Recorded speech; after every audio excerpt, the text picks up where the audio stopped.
Ladies and gentlemen, this is a special edition of Double Take with the Safety Brothers. My name is Alex Safety. I'm here in beautiful Puerto Rico at sunset, 2 hours away from tip-off for Game 7 of the Miami Heat versus the Boston Celtics in American Airlines Arena for what was formerly known as AAA. Now it's FTX. John, we're here. We had to do a pod. We're out here in Puerto Rico. I'm be honest with you, John. I'm bugging a little, but there's a lot of emotions, a lot of adrenaline pumping through my veins, and we're just here. We got to film this pod. So what do you think? How are you feeling? I have to start with this. Yes, it's fucking Jimmy Butler Day, bro. You bitches out there. Jimmy Butler. All right. Before we get into Game 7, Alex, Game 6, backs against the wall. All Heat fans were tweeting about was, can Jimmy Butler do what LeBron James did, 10 years ago, 2012, Game 6 in Boston, and he did. He delivered. LeBron had 45, 15, 5, and, that was everyone was tweeting out, comparing the two, and it was awesome to see that storyline going into it. Can we have a miraculous win there? And Boston wasn't able to stop Jimmy, and they swallowed Jimmy's 47 points. 47! So, if anyone's listening to this and you consume any other sort of media, you've probably already consumed all sorts of Game 6 material there has been. Everyone's talking about how incredible the game it was and how it was truly one of the greatest games, not only in Miami Heat history, but in just NBA playoff history. I mean, that was an all-time incredible game. Incredible performance, specifically for Jimmy, on an individual level. Exactly. I mean, he did something that, especially in this series, it was that I think over 40 points and multiple steals in multiple games in a series. Only Jimmy Butler and Michael Jordan have done that. So, yeah. Jimmy, we've seen him do. This is how we talked about this so much in 2020 about him putting himself on that level of LeBron, Jordan, and just really hoisting the Heat, into victory in games where we maybe didn't seem like we should have done it. And once again, he did it because as much as we were, talking smack to our Celtics fan friends, and we were being confident saying Heat in 7. We were worried, John, going into Game 6 in Boston, and we remember what it took from LeBron James last time. LeBron James, one of the greatest players of all time, we would argue maybe the best player of all time, and that's what he did, 45, 15, and 5. So, all right, we don't know what we're going to get from Jimmy, who in the past 3 games had looked, or was it 2 or 3, I guess, since he got injured in Game 3, in Game 4 and Game 5 really did not look like himself at all, even though he had been having an incredible playoff. So, for him to come and do that, John, and for Kyle Lowry to show up, for Strus to start hitting some buckets. PJ Tucker was huge. And, of course, we'll give Bam credit, even though he hasn't been as good as we know he can be offensively, John. But, yeah, absolutely. This is a great game, great performance. Incredible Heat win that we will, as Eric Spoelstra said, we'll remember for a long time. Yeah, and just to, rewind and think about, look at Jimmy's career so far in Miami, right? He comes in 2020, or 2019, rather. Yeah. COVID happens in 2020. You get, the league stops, but we come back, we go to the finals. He has an incredible NBA finals. He leads us to the finals, of course, and we lose to LeBron next year. So we have incredible Jimmy. We have that playoff bubble Jimmy, right? Who had 40 and a triple-double. He had these Michael Jordan-esque, LeBron James-esque, Wilt Chamberlain, Shaq. Those were pretty much the 4 guys we heard his name in the same conversation as in terms of the stat lines that he put up in Games 3 and in Games 5 of the 2020 NBA Finals. Of course, we still lost. Dragic and Bam were hurt. But then 2021, okay? We have a shortened offseason because of the bubble, and we get swept. We get the knockout punches thrown by Milwaukee. Milwaukee goes on to win the championship. We get swept in the first round. And famously, I guess, or infamously, whatever, people now can point to that series and say, Bryn Forbes, okay, you probably haven't heard of him, random role player on the Milwaukee Bucks, outscored Jimmy in that series. I think Jimmy had 58 points for the series, and Forbes had 60, okay? So to me, this series, what we've seen is it's the tale of 2 Jimmys, right? We've had that 2020 Jimmy in this playoffs. Game 1, he has 41 points against the Celtics. Game 2, we lose, but he has I think it was 30 or 32, something like that. Then, of course, games 3, he gets hurt. Second half, he's out for the second half. Then 4 and 5, he just does not look like himself at all. Total shell of himself. And Alex and I were at game 5 and just did not like the shots. Some of the looks he was getting, these turnaround jump shots, especially driving the basket. Early in the game, John. Remember? And there was one, I think, it was like he had missed a few, and the Heat fans, we were doing the kind of, we're getting excited, and then you could just kind of feel the air just release from the arena. And then he had one where he's right at the rack, John. He misses a layup. So you can tell off the bat, it just was not the Jimmy that we've been accustomed to seeing. Yeah, and you could say guys get gassed or he lost his legs or whatever. And I'll say this. So then we see, again, we have 2020 Jimmy in the first couple games. The next 3 games we have 2021 Jimmy because of injury, whatever it was. Just did not look like the guy at all. Did not look great. And then, of course, after game 5, we lose. The Celtics did not even play great in game 5. They scored 93 points. Why did they win? Because we scored 80. We were even worse than they were. Right? If you hold a team to 93 points, you should win. What did we shoot from 3? We shot 45. We shot 7 for 45 from the arc. So we're like 15% from 3. The most that we have shot all series, I believe. I don't have it in front of me. I'm guessing that that was the most amount of 3-pointers, and it was nearly, the lowest amount that we made. We only made 7. Yeah, and just to have a few, so then after the game, of course, everyone's picking Boston. Everyone doesn't, Colin Cowherd, Stephen A. Smith, Chris Broussard. How confident are you that the Celtics close out Eastern Conference Finals in Game 6? I'm as confident as Jay-Z in front of a microphone, as Steph Curry at the free throw line, who actually is only shooting 80%. He usually shoots 93%, whatever. 80%. Steph Curry at the free throw line, as Nick Wright used to be in his Versace robe. This thing is over. The Celtics are the better team, all right? So everyone, Stephen A. Smith, and I vividly remember, this is when we were 10, 12 years old. I remember we were just getting into First Take and Stephen A. And I remember seeing him at Game 6 in Boston going, I would love to go back to South Beach, but I just do not see it happening. I think the Celtics close this out in 6, right? Mm-hmm. And that's what everyone said. And it is just crazy to look at that and then see, because to me, I think because we're fans of the team, the fans sometimes know it a little bit better. I wouldn't have been shocked, of course, if the Celtics won, but I would have been shocked if it wasn't a close game. I did say that before the game in our little, NBA group chat with our, friends who are Celtics fans. I was saying this would be the first close game of the series, and I did not see us laying down and getting run over because I knew that after Spo, what he was saying after Game 5, Spo was very optimistic, saying, we have a great opportunity. He had a smile on his face. He reassured me. He did. And I knew that UD's in that locker room. UD's played with all-time great players like Wade, Shaq, LeBron. He's been to championships in 06 and 12 You bring up a good point, and 13. John. And I knew that they were going to fire up our guys in a way that we were not going to lay down. We were going to fight. And so I was not shocked when it happened. Of course, all the talking heads, all they saw was Miami looked horrible. Yeah. They don't see us coming back from that. Well, here's what I'll say, John. Not to get too much in the weeds about the thought process going into Game 6, but I did not feel the same way you did. I was confident in my team. I was hoping for, I was like, is it too much to ask for, our guys who have been struggling for 2 games now to, I didn't think we were going to lose 3 games in a row. I didn't think all our guys who were struggling were going to struggle 3 times in a row. We're too good to do that. However, in 2021, were we good enough to beat that Bucks team at least one time? Yes, and we got swept. And you know why? I will say a lot of it goes to the fact that we had that quick season, the shortened season, and the Bucks had fresher legs than us. We had a long bubble run, quick turnaround. I mean, the Bucks did too, but in any case, they were more prepared, they were more hungry, and we got run out the gym.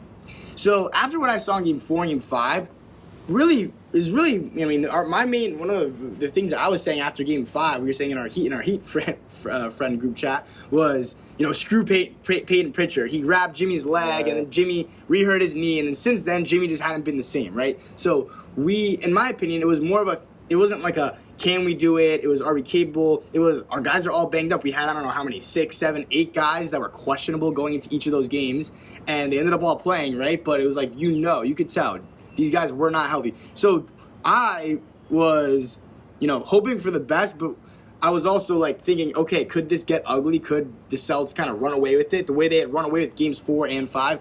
I wasn't ruling that out either, John. So, but in any case, Jimmy showed up, and from off the bat, he clearly was gonna, be there. And so early in the game, I was like, okay, they're not gonna pull away with it. There was times where I thought we might pull away with it and have a blowout, but in any case, it was a great Heat win. To pivot to Game 7, Ethan Skolnick of 5 Reasons Sports, they're, Miami Heat, beat guys, basically. And he talks about how, Game 6, LeBron's Game 6 versus the Celtics Eastern Conference Finals in 2012. We win that Game 6, and then people don't remember that how we won Game 7. And you know what? If you asked me, Alex, a week ago, we blew them out. Yeah. I forgot. That was a close game. That Game 7 was close.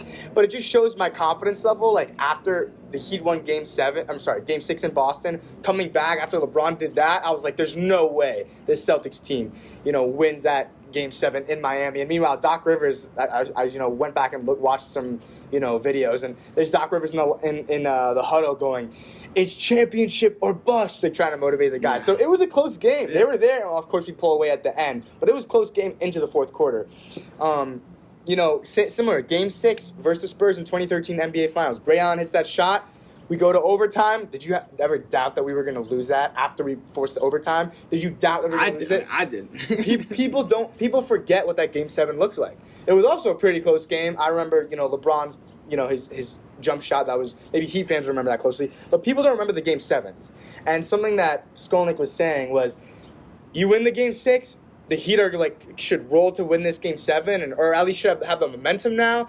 People will not remember it. They'll just remember that Jimmy had this incredible Game 6 and they'll be going to win Game 7. So just, Alex, by the way, Tyler Hero is warming up with the intention to play, okay? Right. So Tyler Hero was not played the last 3 games. I don't know how I feel about that, to be honest. He's playing, but I just Alex, what are your takes? What do you think going into Game 7? How are you feeling as a Heat fan? How are you feeling as someone who's a rational NBA fan and someone who's been, watching the game as a logical outcome? What do you see happening, and what do you, obviously you're rooting for the Heat, but on the note of the momentum in Game 6, I did look back. I went quickly through Wikipedia and looked back at the last 41 Game 7s with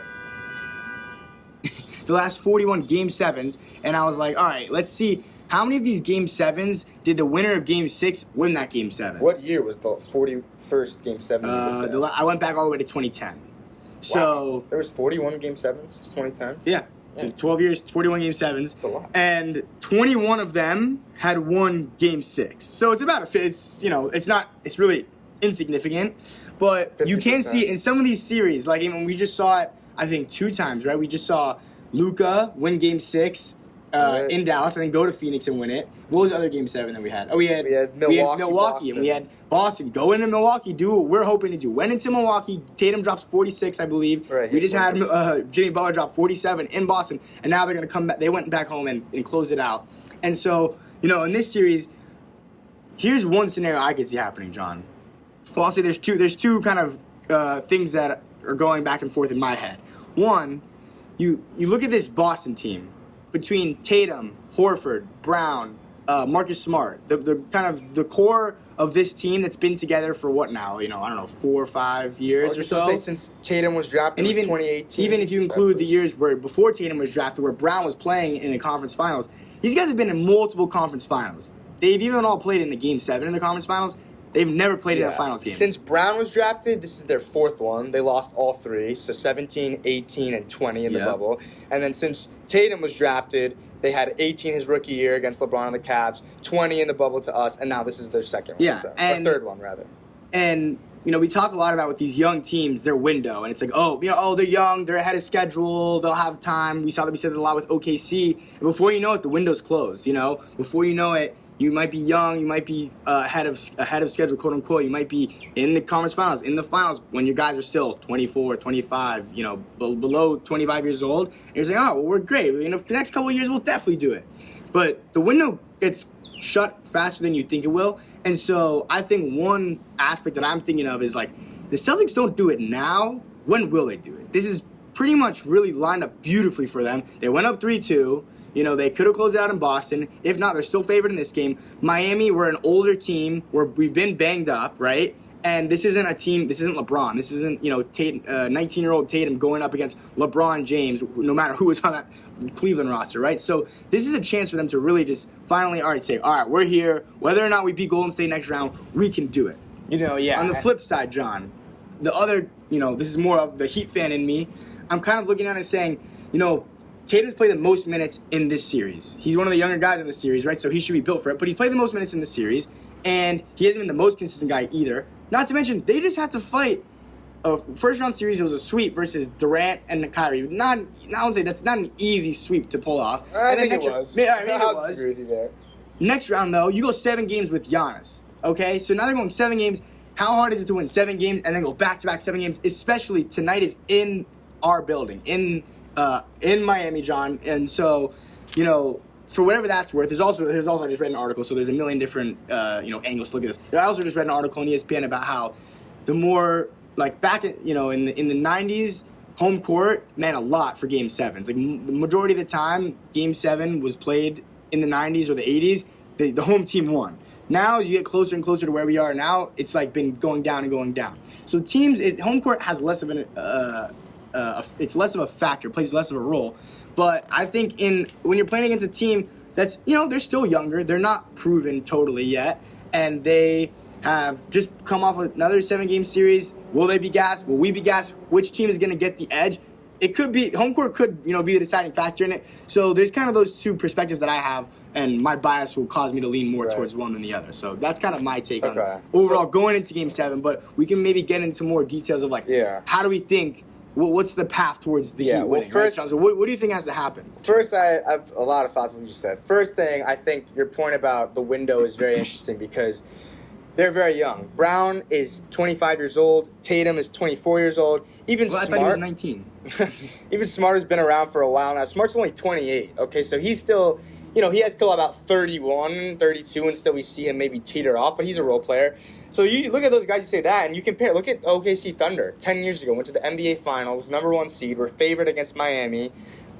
Harden and Westbrook were the combined KD, Harden, and Westbrook were 22 or 23. Yeah. All 3 of them. And what happens? They lose, and you say, you know what? These guys will be back here. Yeah. LeBron, it was LeBron's time to win. LeBron's, 27 years old. Yeah, Wade is, 30 or whatever it is. It was their time to win, and these young guys will be back. They never made it back to the NBA Finals. They traded Harden the next season. Westbrook and Durant, obviously. Westbrook was injured 1 year. Durant was injured 1 year. They lose to the Spurs, obviously, the next year in 2014. They choke a 3-1 lead to the Warriors in 2016. Then Durant leaves, and that's that. So you're totally right. Who knows what there is with this window. To your other point, though, about Game 7, and so I guess my thoughts going in. I do think Tatum, even though the minutes played, they're younger. The team's average age is 3 years younger than us. Okay, I guess Haslam probably accounts for one of those years. So whatever. We're older than them. PJ, Jimmy, Kyle Lowry. These guys are hobbled. Okay, so my question is, Hero playing, great. I really wanted that. I want to hear why you were questioning that. That's I'll stupid. tell you, actually, it's good. Jimmy Butler had 47 points. Okay, the absolute max I see him scoring this game, and we can see I could be dead wrong about this. Maybe he'll have 50. Oh, I have a number in my head. Max 30. I was say 35. I could see why she gets 35. Okay, if he gets to the line. I don't see him scoring more than 30. So to me, realistic is 25, 27, okay? So that means he's leaving 20 points on the board that were scored last game that aren't scored this game. Kyle Lowry now, okay? He played a great game 6, 18 points, 10 assists. I don't see him having that 18 points, 10 assists again. I see him he could have 11 or 12 or 13 or whatever. I don't see him. So to me now, there's about 25 points up for grabs now. Is Strus going to score those points? Are we going to play Duncan Robinson who's going to hit a few three-pointers? Ideally, I think Tyler Hero gets those, but we know he hasn't played that great this series because all the great perimeter defense of the Boston Celtics. So to me, it's where are we getting that offense from? Because I do not see the Celtics playing, in my opinion, a third bad game in a row. Game 4, they destroyed us, obviously. And that was kind of it felt like it was a throwaway game for Miami. Miami won Game 3. We're up 2-1. We don't feel like we're going to go up 3-1 by winning another game in Boston. So whatever. Throwaway game. Game 5. We're up at halftime. We blow it in the end. But to me, again, it was 93-80. The Celtics, to me, did not play great. Miami did not play great. The Celtics played well in the second half. They had a poor first half. Both teams were pretty shitty in the first half. And then we had the 5-point lead. Right. Second half, they pulled it together. And do you remember all the threes that Brown was hitting? No, I know. They got hot. And to be honest, as much as Brown turns the ball over, when he's dribbling it, I'm licking my lips. But when Brown catch and shoot, it's always going in. When Brown shoots a 3, as a fan rooting against him, it does feel oh my God, please Brown, do not hit that one. So what I want to say is, the free throws, right, in Game 6. To me, they didn't play a great game then. And to me, they didn't play a great game in Game 6. I think I credit our defense on Jason Tatum. Our doubles have looked great, where he's making the right play, where he's he's passing, but our guys are shifting, are making the right adjustment, are moving, and our help side defense has been good. And I think So Tatum has now looked incredible. Like, I'm trying to think, what is been his best game in this series? Like, I guess game 2, he played really well. He's had a few good ones. He scored 30-plus a few times. Right. Didn't he score 30 two nights ago in game 6? Yet, he and Brown combined for 7 total shots in the second half, and I think they each only took 1 shot in the fourth quarter. So, whatever happened, by halftime, they accounted for 36 of Boston's 46 points, and then kind of second half, they just kind of teetered off, fell apart, and they were kind of more silent, which is exactly what we want to see. The only thing is, though, the other thing, John, you're talking about what points we have to account for. Derek White probably played one of his best game of his life the other night. Is that going to happen again? Good point. He had his career high or at least with Boston, his Celtic high. With 22 points. I don't know if that's going to happen. Tatum, do you think Marcus Smart is going to play better or worse? He seems like he's also kind of injured, also hobbled, right? He's banged up from the last series too. But I guess my point is this. I do not see a world. Okay, whatever. I won't say I will not see a world. I guess I'll say I will be surprised if Tatum does not have over 30 points and does not play a great game. I know that we're going to throw everything at him. You're saying that. We're going to throw everything at him, but to me, it's like, is he a great player or not? I think right now he has vaulted himself with this playoff. He's easily top 10. Are you clutch? And I think his argument is he's in the top 5 conversation, right? Obviously, there's the 3 big guys. There's Giannis, Jokic, Embiid. There's Luka. There's LeBron. I wouldn't have those guys. But to me, I wouldn't be. I think it's crazy to say he's better than Durant. Curry, maybe not. I wouldn't say Curry. So to me, he's in that 7 to 10 range. Okay, so he's one of the guys. Already, he's lost 18 conference finals. He lost 2020 conference finals. Eventually, he's going to get over that hump. He was young in those 2 series. He's 24 years old. Still young now.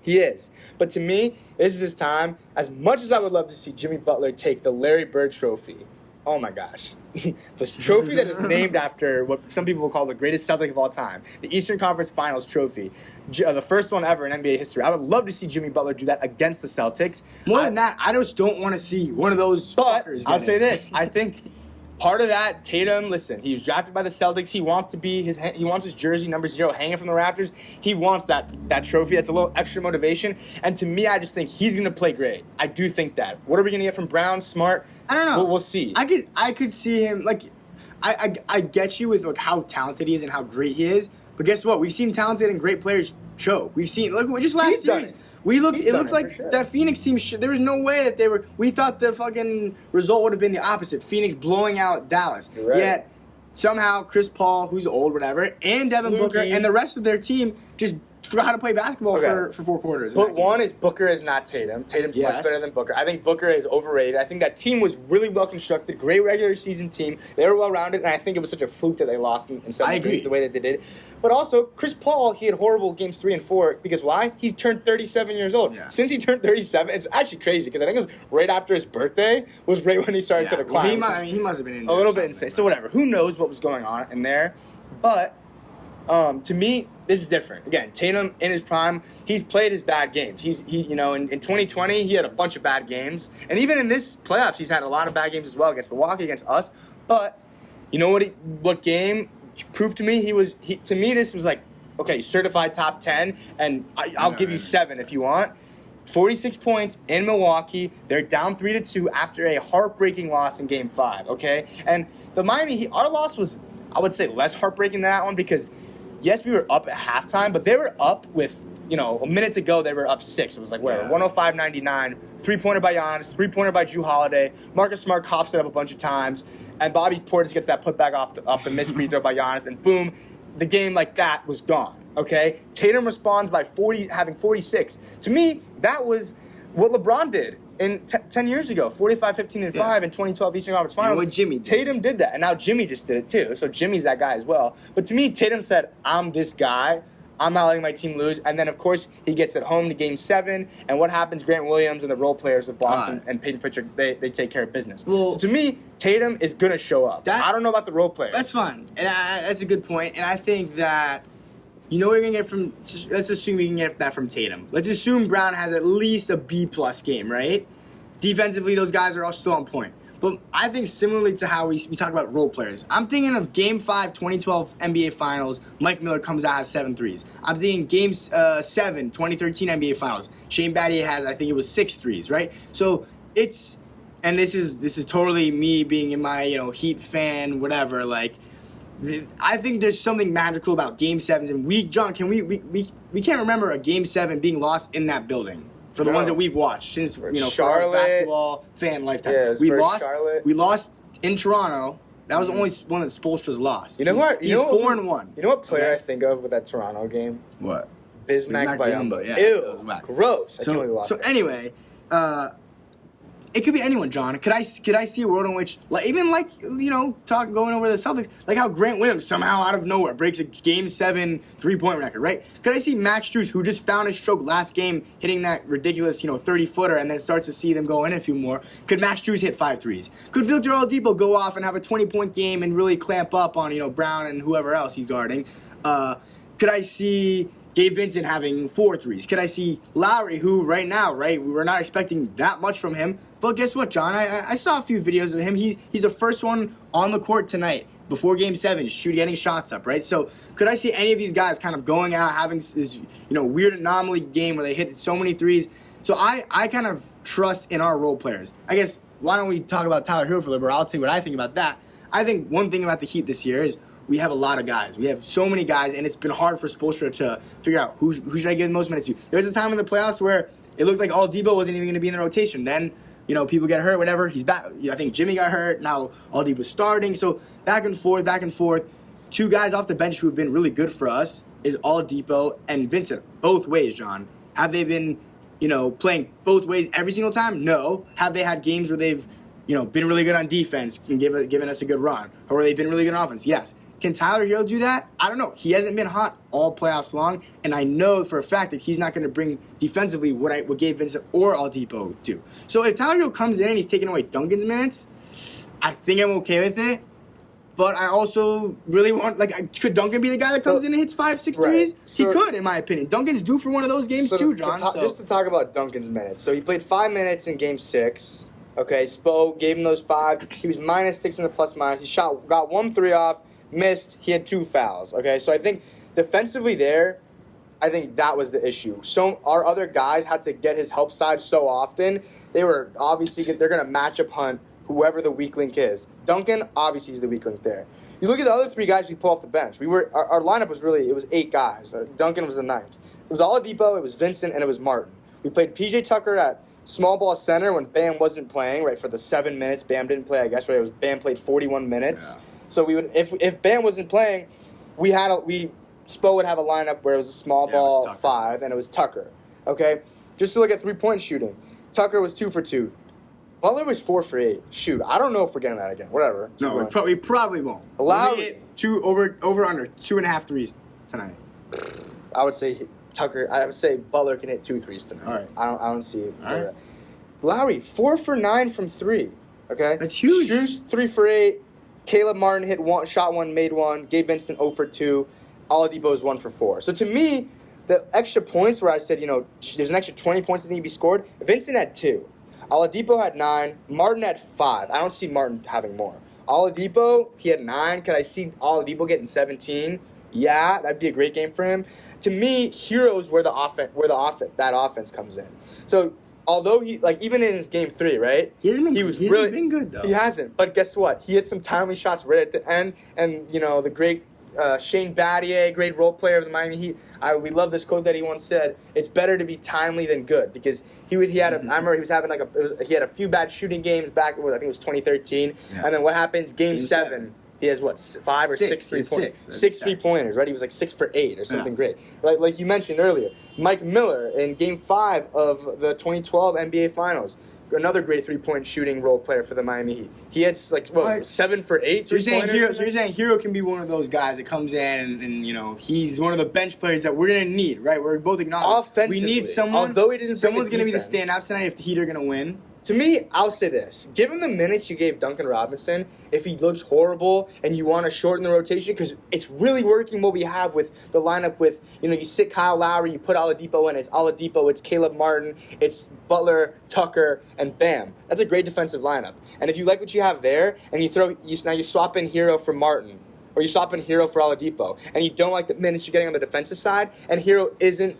breaking necks offensively, then yes, I think, okay, play him your 10, 12 minutes. There's one more thing, John, and pull him. Something to be said for throwing in a 22-year-old, a guy who's a week older than both of you and I, in a game 7. He hasn't played in a few stop games, it. right? And you're right. No, we know this Heat guy. culture. He rises to the occasion. Heat culture, bro. Come on. Heat culture, all that. So, but I'm just saying that's something that makes me a little bit nervous, especially coming off of a win where we're in a rhythm. And now, are we potentially throwing off Duncan, who I personally believe that part of Duncan's shooting struggles, or not even struggles, just he hasn't been as good as we know he can be, is because he hasn't been getting the same minutes and same looks that he used to. So, that's something to be said for that. And I think that could we see that with Hero potentially coming in, being out, and we don't even know how healthy he is. So, I'm not super thrilled or excited about Hero coming back, but could he absolutely, do something for us? Sure. I think there's something else, John, I want to ask you about.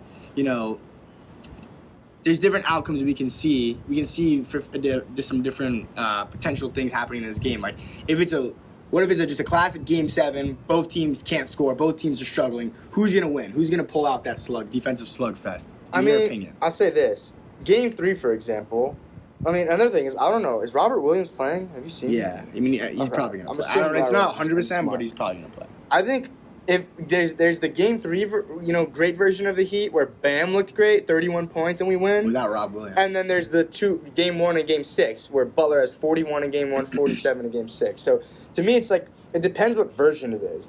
If it's, the one where Jimmy's looking great, give me that. Give me Jimmy going to the line, feeling confident, getting a foul. You're saying in like a low scoring game. In a low scoring, in a closer game, give me Jimmy.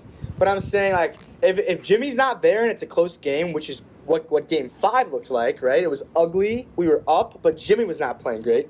What happened in the end when the going got tough? They made their run, like all great teams do, and we had nothing to respond to with it. So if the offense is going, then it's like, give me the Heat. But if Jimmy Butler's not there and somehow they're playing so bad that we're up 56-52 at halftime, but Butler's, he started off, what was it, like 1 for 7 or something. Yeah. Butler started horrible. So to me, if Butler's looking like that and it's a close game, then I think we're in trouble looking at the second half. Because then I think they're going to make their run. Tatum's going to hit his 3. Brown's going to hit his 3. Maybe they don't. That's the thing. Maybe they don't, John. And maybe that's when Butler or Lowry or whoever can hit a few timely buckets. I hope. I think that's one scenario that I could see us winning. I would love to see If it's a blowout, if one of these teams comes out and just shoots lights out, I hate to say it, but I feel like the Celtics probably are the more likely team for that. Well, listen, we shot 15 for 35. Yeah. Game 6. But you know what? Can we have 2 good shooting games in a row? Please. Is that too much to ask for? I don't know. And the other thing is, we were the best 3-point shooting team all season, or all regular season long. And then postseason, struggling a little bit, especially very frustratingly against Philadelphia when I think we could have closed them out in 5 games. But, now can we do it in Game 7? I don't think it's going to be the whole team firing on all cylinders, but I do think 1 or 2 guys are going to get hot off the bench along with one of our stars, and that's really the recipe to success. So, John, maybe to wrap us up here, I'm gonna pick the Heat. I'm not gonna go against my finals pick before the playoffs, even though all season long I picked Milwaukee. I did before the playoffs pick Miami versus Phoenix. So I'm gonna stick with that. I'm going Heat in 7. Can't back out now. Gotta have some guts, John. Who you gonna pick? Whatever. Listen, my heart is with the Heat. I laid out the logical argument of, I don't see them playing 3 bad games in a row. Game 5 and Game 6, I think the Celtics played bad, and I think badly, and I guess I'm saying, I think there's the argument for them, and I think, are we out of gas? Is Lowry going to look great? What are his legs going to look like? We need him this game. Is he going to be there? It wouldn't be shocking if he wasn't there, and if he's not there, then I could totally see the Celtics winning. The other part of me is like, are we going to lose a 3rd home game in this series? Yeah. We lost Game 2. We lost Game 5 at home. The Heat fans will show up. They'll be there on time. They'll be there early. Playoffs. Right. We were 6-0 at home up to that point, and then we lost the drops too. So then I'm saying, all right, well, give me the Heat in 7. But really, I don't know. It's really a great Game 7 because there's a million different little statistics or reasons you can point to. And maybe even this might be the worst of them all, that the Celtics are apparently 11 or 12-0 when Scott Foster refs, and the Heat this season, regular season, 1-8, whereas the Heat are like 1-8. So if it comes down to that, Scott Foster deciding who goes to the finals, maybe that's what the NBA wanted. Maybe they wanted Tatum and Brown to finally ascend to stardom because it's better for the league, especially giving this Larry Bird trophy to one of these Celtics players. But if not, maybe one of those other million stats prove why the Heat are going to I'll say this then, to end it with my prediction. I'll say Heat win, although, again, I feel like the Celtics, Tatum's going to come, but I think Jimmy Butler is gonna come for that Larry Bird trophy, and I don't see him laying down. Even though he had the best game ever, the last game, the best game of his life. I think this game, even just honestly, his Instagram stories kind of reassured me. Seeing him get shots up in the arena formerly known as AAA, and then seeing his knee rehab, his like acupuncture, the needles in there, the the shock technology. He's in the cold tub. He's in the cold tub. They're zapping his knee. I'm like, do what you gotta do. Shoot him up with a horse tranquilizer if you have to, and send my man out there. Right. And maybe he would just say, I'm not gonna let us lose, and he's gonna outplay Tatum like he has. There you go. Series, so. That's it, John. I'm in. I'm Jimmy for 50. All right. He's Heat in 7. Heat in 7. And then Heat in 7 against the Warriors as well. Absolutely. It's been a great one. We're on a little post-graduation trip out here in Puerto Rico, so I have to do this one quickly, throw it in there. And thank you all for listening. It's been a go on. Heat in 7. Go Heat.